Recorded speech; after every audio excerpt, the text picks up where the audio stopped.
नमस्कार, मधुबन गार्डनमध्ये आपलं स्वागत। व्हिडिओच्या सुरुवातीलाच मी सौ शुभांगी अजेटराव यांना खूप खूप धन्यवाद देते की त्यांनी मला इतक्या सुंदरशा फुलाचे रोपटे भेट म्हणून दिले, कारण त्यामुळेच मी हा व्हिडिओ बनवू शकले आणि माझ्या बागेत कुंडीत फुललेली ही सोनसावरची सुंदर फुले आणि त्याची माहिती आज तुमच्या समोर मांडते आहे। कॉक्लोस्पर्मम व्हिटिफोलियम हे याचं नाव आहे। हा वृक्ष बिक्सिएसी कुळातील आहे। हिंदीमध्ये गलगल आणि मराठी नाव अगदी परवापर्यंत मराठीमध्ये काहीच नाव नव्हतं। कोल्हापूर जिल्ह्यात पहिल्यांदाच आढळलेल्या या परदेशी वृक्षाचं नाव वनस्पतीशास्त्रज्ञ डॉक्टर मधुकर बाचुळकर सरांनी अमेरिकन गनेर असं ठेवलं आहे। आपल्याकडे पुणे परिसर आणि पश्चिम घाटात बऱ्यापैकी आढळतो तो देशी गनेर। त्या फुलाला 5 पाकळ्या असतात। गोंगला, सोनसावर या अन्य मराठी नावांनी ते ओळखले जाते। त्याचं शास्त्रीय नाव कॉक्लोस्पर्मम रिलिजिओसम असं आहे। त्याला इंग्रजीमध्ये सिल्क कॉटन ट्री आणि फुलाच्या आकारावरून बटरकप ट्री अशी नावे आहेत। आज या व्हिडिओमध्ये गनेर किंवा सोनसावर या देशी वृक्षाची माहिती तर घेणार आहोतच, पण जास्त करून माझ्याकडे कुंडीत फुललेल्या अमेरिकन गनेर या फुलझाडाची माहिती घेणार आहोत। व्हिडिओला सुरुवात करण्यापूर्वी माझ्या चॅनलला सबस्क्राईब करण्याची आठवण करून देते। मागच्या वर्षीच्या उन्हाळ्यात माझ्या मैत्रिणीने शुभांगीने मला हे वितभर रोपटे भेट म्हणून दिले आणि याला खूप सुंदर पिवळी फुले येतात, छान सांभाळ करा असं सांगितलं। मीही थोडे दिवस तसंच ठेवून जूनच्या सुरुवातीला नेहमीप्रमाणे पालापाचोळा, खत आणि मातीचं मिश्रण वगैरे घेऊन कुंडीमध्ये हे रोप लावून दिलं। थोडं मोठं झालं की जमिनीत लावता येईल असं ठरवलं होतं आणि आता 1 वर्षाच्या आतच त्याला कळ्या आलेल्या पाहून मला इतका आनंद झाला की बस। कारण याआधी नुकतंच 2-3 महिन्यापूर्वी शुभांगी आणि श्री अजित भिडे सर यांच्या बागेत ही फुले फुलल्याचं पाहिलं होतं। फुले खरोखरच अप्रतिम दिसत होती। दोन्ही फुलातील फरक लक्षात येण्यासाठी हा एकेरी पाकळ्यांचा सोनसावर पहा। हा देशी वृक्ष आहे। गोंगला, गनेर या अन्य मराठी नावांनीही सोनसावरला ओळखलं जातं।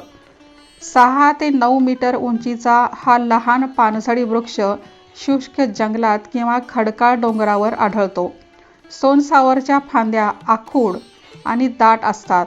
महाशिवरात्रीच्या काळात फुलत असल्याने महादेवाला वाहण्याची पद्धत आहे। जानेवारीमध्ये पानगळ होऊन एप्रिलपर्यंत मोठी पिवळी फुले लागतात। फेब्रुवारी ते एप्रिल हा याच्या फुलण्याचा काळ। प्रत्येक फूल 5 पाकळीचे असते। फुले गळून पडली की तिथे अंडाकृती आकाराची फळे लागतात। फळात पांढऱ्या तंतुमय पुंजक्यात बिया असतात आणि या बियांपासून याचा प्रसार होतो।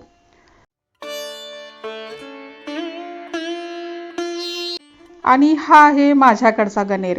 मी हे मागच्या वर्षी लावलं होतं आणि त्याआधीचं 1 वर्ष असं हे 2 वर्षाचं झाड आहे। याच्याही फुलण्याचा काळ फेब्रुवारी ते एप्रिल हाच आहे। याचं शास्त्रीय नाव कॉक्लोस्पर्मम व्हिटिफोलियम असं आहे। इंग्रजीत याला माउंटन कॉटन ट्री, रोझा अम्ब्रिला असं म्हणतात। हा मूळचा उत्तर आणि दक्षिण अमेरिका खंडातील आहे। आपल्याकडे हा वृक्ष पुणे आणि बेंगलोरमध्ये थोड्याफार प्रमाणात आढळतो। शुभांगीने सुद्धा बेंगलोरमधूनच आणलं होतं आणि प्रवासात गर्दीत अगदी बाळाला जपून आणावं तसं आणलं होतं। आता याबद्दल थोडं अधिक जाणून घेऊया। हा पानझडी वृक्ष 8 ते 10 मीटरपर्यंत उंच वाढतो। सोनसावरची पाने 5 खंडात विभागलेली असून पानांचा देठ 8 ते 12 सेंटीमीटर लांब असतो। पाने साधी एकाड एक येतात। ती फांदीच्या टोकाला गुच्छाने येतात। बहुतांश पिवळ्या फुलांच्या झाडांना सूर्यप्रकाश लागतोच। सूर्यफूल, बहावा अशी बरीच नावे सांगता येतील।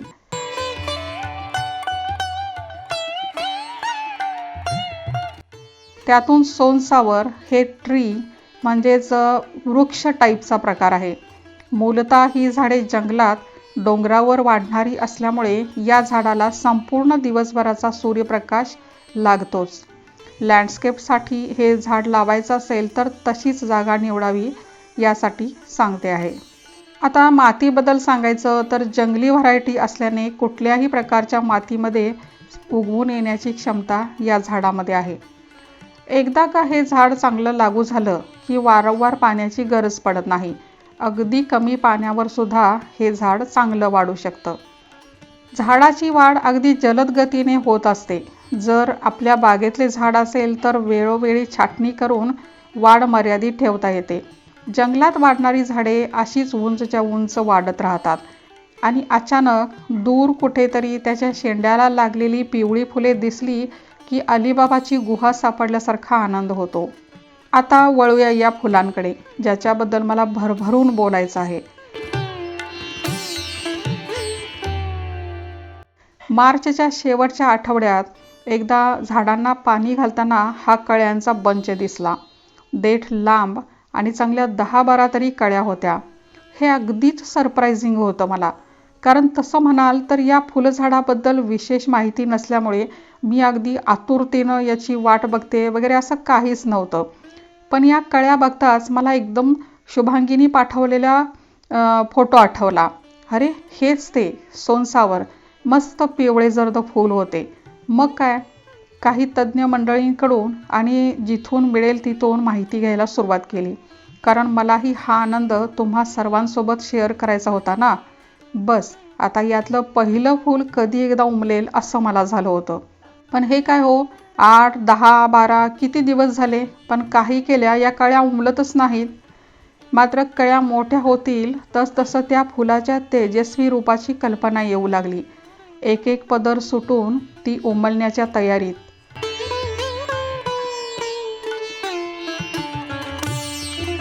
आणि तब्बल 15 दिवसांनी उमललेलं हे पहिलं फूल. हा, काय ते सौंदर्य! प्रथम दर्शनी तर मला असं वाटलं की याचं वर्णन करणं केवळ अशक्य. खरोखर शब्दच नाहीत. सूर्यासारखे सोनेरी तेज आहे पण त्यात दाहकता नाही. गुलाबासारखं सौंदर्य आहे पण ते काट्यानी वेढलेलं नाही. आता या फुलांकडे पाहून याचं ब्राझिलियन रोज ट्री हे नाव अगदी सार्थ आहे असं मला वाटलं. त्याचा देठ 5 ते 6 इंच लांब असला तरी जवळजवळ तळहातापेक्षा मोठं टपोरं फूल त्या देठांना पेलवत नव्हतं. अगदी नम्रपणे किंचितशी मान झुकवून उभी राहिलेली ही फुले आपल्या आकर्षक रंगाने सहजच लक्ष वेधून घेतात. असं वाटत होतं की जणू या झाडावर सोन्याची प्रभा उमलली आहे. एखाद्याला स्वप्नात सुद्धा पाहता येणार नाही असं सोनेरी सौंदर्य बागेत अवतरलं आहे. सध्या बागेत सगळीकडेच वसंत ऋतू फुलतो आहे. त्यात या पिवळ्या फुलाच्या सौंदर्याने आणखी भर घातली. पिवळा? पण नेमका कसला पिवळा? बहाव्याचा पिवळा की बिट्ट्यांचा पिवळा की शेवंतीचा पिवळा की मग सोनकीच्या फुलांचा पिवळा? नाही यापैकी कुठलाच पिवळा नाही. आणि नाही त्या शेतभर पसरलेल्या मोहरीच्या फुलांचा पिवळा. हा वेगळा, एकदम वेगळीच आभा असलेला पिवळा रंग आहे. याचं तेजच वेगळं आहे. याला तेजस्वी पिवळा असं म्हणता येईल का? नक्कीच तेजस्वी पिवळा. सकाळचे कोवळे ऊन पडले की हा पिवळा सोनेरी पिवळा दिसू लागतो आणि फुले देखील सोन्याची फुले वाटू लागतात. फुलांच्या पाकळ्या इतक्या दाट, भरगच्च की बऱ्याचदा याचा परागकोश दिसत नाही. अगदी क्वचित एखाद दुसऱ्या फुलातच दिसला. या भरगच्च सोनेरी पाकळ्यांमधील परागकोशाचा रंग सुद्धा सोनेरी केसरी म्हणता येईल असाच होता. फूल तळहातापेक्षा मोठं आणि जवळपास 10 ते 12 सेंटीमीटर व्यासाचं होतं. एका खराब झालेल्या फुलाच्या पाकळ्या मोजून पाहिल्या. जवळपास 40 ते 50 तरी पाकळ्या असतील. सोन्यासारख्या चकचकीत 12-15 कळ्या हिरव्या कोंदणात लावलेल्या पुष्कराजसारख्या दिसत होत्या. एक एक करून सगळ्या कळ्या उमलल्या. उमललेलं प्रत्येक फूल 3-4 दिवस झाडावर टिकून राहतं. गेले महिनाभर चालू असलेलं हे सुवर्ण नाट्य आता संपत आलं होतं. बेशुमार फोटो आणि बेशुमार व्हिडिओ. शेवटची 1-2 फुले झाडावर असतानाच नवीन पालवी फुटू लागली. आता पुन्हा वर्षभर वाट पाहावी लागणार. आपला देशी सोनसावर फुलतो तेव्हा त्याची सगळी पानगळ झालेली असते, पण या अमेरिकन गणेरची मात्र सगळी पानगळ होत नाही. पाने पिकतात पण तरीही ती बराच काळ झाडावर असतात. फुले संपता संपता मग पानेही पडतात आणि नवीन पालवी फुटते. या दोन्हीतला आणखी एक मुख्य फरक म्हणजे देशी गणेरला बिया लागतात. फुले सुकून पडली की त्या ठिकाणी असे बोंड येते. ते वाळल्यानंतर त्यात असलेल्या कापसात बिया असतात. त्या बिया पेरून नवीन रोपे तयार करता येतात. तसंच एखादी जाडसर फांदी लावून किंवा गुटी कलम करूनही रोप बनवता येते. पण अमेरिकन सोनसावरला मात्र फळे आणि पर्यायानं बियाही लागत नाहीत. मग याची प्रोपेगेशन पद्धत कोणती बरं, तेही सांगते.